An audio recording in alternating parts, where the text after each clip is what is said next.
ಬೆಂಗಳೂರಿನಲ್ಲಿ ಭಾರೀ ಮಳೆಯಿಂದಾಗಿ ಉಂಟಾದ ನಾಗರಿಕ ಸಮಸ್ಯೆಗಳ ಬಗ್ಗೆ ಮುಖ್ಯಮಂತ್ರಿ ಸಿದ್ದರಾಮಯ್ಯ ಇಂದು ಜಿಬಿಎ ವ್ಯಾಪ್ತಿಯ ಆಯುಕ್ತರ ಜೊತೆ ಸಮಾಲೋಚನೆ ನಡೆಸಿದರು. ಉಪಮುಖ್ಯಮಂತ್ರಿ ಹಾಗೂ ಬೆಂಗಳೂರು ನಗರ ಅಭಿವೃದ್ಧಿ ಸಚಿವ ಡಿಕೆ ಶಿವಕುಮಾರ್, ಶಾಸಕ ರಿಜ್ವಾನ್ ಅರ್ಷದ್, ಮುಖ್ಯ ಕಾರ್ಯದರ್ಶಿ ಶಾಲಿನಿ ರಜನೀಶ್, ಬಿಜಿಎ ಆಯುಕ್ತ ಮಹೇಶ್ವರ್ ರಾವ್ ಮತ್ತಿತರರು ಉಪಸ್ಥಿತರಿದ್ದರು. ಬೆಂಗಳೂರಿನ ಬೌರಿಂಗ್ ಆಸ್ಪತ್ರೆಯ ಕಾಂಪೌಂಡ್ ಕುಸಿದು 7 ಮಂದಿ ಮೃತಪಟ್ಟ ದುರ್ಘಟನೆ ಬಗ್ಗೆ ತೀವ್ರ ಅಸಮಾಧಾನ ವ್ಯಕ್ತಪಡಿಸಿದರು. ಗೋಡೆಗೆ ಹಾನಿಯಾಗುವಂತೆ ಮಣ್ಣು ಸುರಿದ ಕಾರಣಕ್ಕಾಗಿ ಕಾರ್ಯಪಾಲಕ ಇಂಜಿನಿಯರ್ ಅವರನ್ನು ಅಮಾನತುಗೊಳಿಸುವಂತೆ ಹಾಗೂ ಗೋಡೆಗೆ ಹಾನಿಯಾಗುವ ಸಾಧ್ಯತೆ ಇರುವುದನ್ನು ಗಮನಿಸದ ಆಸ್ಪತ್ರೆಯ ಮುಖ್ಯಸ್ಥರಿಗೆ ನೋಟಿಸ್ ನೀಡುವಂತೆ ಮುಖ್ಯಮಂತ್ರಿ ಸಭೆಯಲ್ಲಿ ಸೂಚಿಸಿದರು. ಮೃತಪಟ್ಟವರ ಕುಟುಂಬಕ್ಕೆ 5 ಲಕ್ಷ ರೂಪಾಯಿ ಪರಿಹಾರ ಘೋಷಿಸಲಾಗಿದೆ.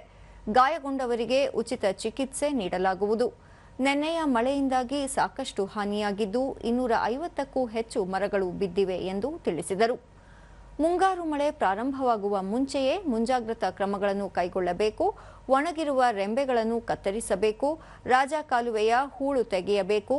ರಸ್ತೆಯಲ್ಲಿ ಬಿದ್ದಿರುವ ಮರ, ಗಿಡ ಹಾಗೂ ಕಸವನ್ನು ಕೂಡಲೇ ತೆರವು ಮಾಡಿ ಅಂಡರ್ಪಾಸ್ಗಳಲ್ಲಿ ನೀರು ನಿಲ್ಲದಂತೆ ಎಚ್ಚರಿಕೆ ವಹಿಸುವಂತೆ ಸೂಚಿಸಿದರು.